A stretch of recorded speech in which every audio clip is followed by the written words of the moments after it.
প্রিয় বাংলাদেশী, প্রিয় দেশবাসী, আসসালামু আলাইকুম।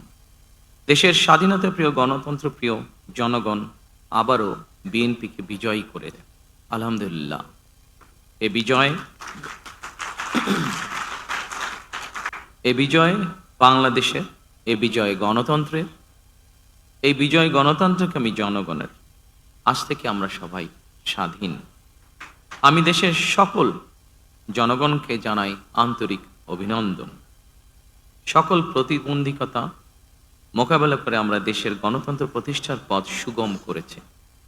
ফ্যাসিবাদের রেখে যাওয়া ভঙ্গুর অর্থনীতি, অকার্যকর করে দেওয়া সাংবিধানিক এবং বিধিবদ্ধ প্রতিষ্ঠান এবং দুর্বল আইন শৃঙ্খলা পরিস্থিতি, এমন একটি পরিস্থিতির মধ্যে দিয়ে আমরা যাত্রা শুরু করতে যাচ্ছি।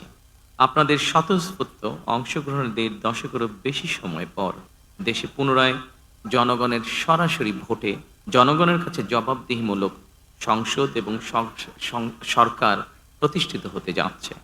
আর কোনো অপশক্তি যাতে দেশে ফ্যাসিবাদ কায়েম করতে না পারে, দেশকে তাবেদার রাষ্ট্রে পরিণত করতে না পারে, এজন্য আমরা সকলে ইনশাআল্লাহ ঐক্যবদ্ধ থাকবো এবং থাকতে হবে।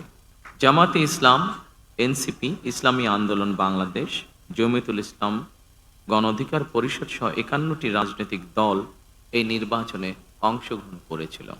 জাতীয় নির্বাচনে অংশগ্রহণকারী প্রতিটি রাজনৈতিক দলকেও আন্তরিক অভিনন্দন জানাই। গণতান্ত্রিক রাষ্ট্র এবং রাজনীতিতে রাজনৈতিক দলগুলো মূলত গণতন্ত্রের বাতিঘর। সরকার এবং বিরোধী দল যে যার অবস্থান থেকে দায়িত্বশীল ভূমিকা পালন করলে অবশ্যই দেশে গণতন্ত্র প্রাতিষ্ঠানিক রূপ পাবে বলে আমরা দৃঢ়ভাবে বিশ্বাসী। নির্বাচনে অংশগ্রহণকারী প্রতিটি গণতান্ত্রিক রাজনৈতিক দলগুলোর প্রতি আহ্বান জানাই, দেশ গঠনে আপনাদের চিন্তা ভাবনা আমাদের কাছে অত্যন্ত গুরুত্বপূর্ণ। আমাদের পথ এবং মত ভিন্ন থাকতে পারে, কিন্তু দেশের সাথে আমরা সবাই এক।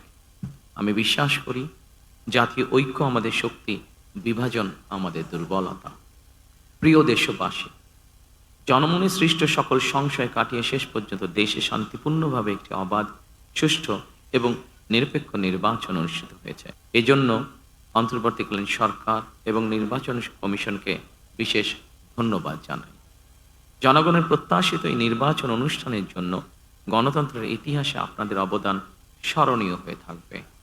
নিরপেক্ষ নির্বাচন অনুষ্ঠানের সঙ্গে সংশ্লিষ্ট বিচারিক কর্মকর্তা, জনপ্রশাসন, সশস্ত্র বাহিনী এবং আইনশৃঙ্খলা বাহিনীর সকল কর্মকর্তা, সদস্য এবং রিটার্নিং অফিসার, সহকারী রিটার্নিং অফিসার, প্রিজাইডিং অফিসার, সহকারী প্রিজাইডিং অফিসার এবং পোলিং অফিসার সহ সংশ্লিষ্ট ব্যক্তিবর্গ, আপনাদের আন্তরিকতা এবং দায়িত্বশীল ভূমিকা ছাড়া অবাধ এবং সুষ্ঠু নির্বাচন সম্ভব হতো না।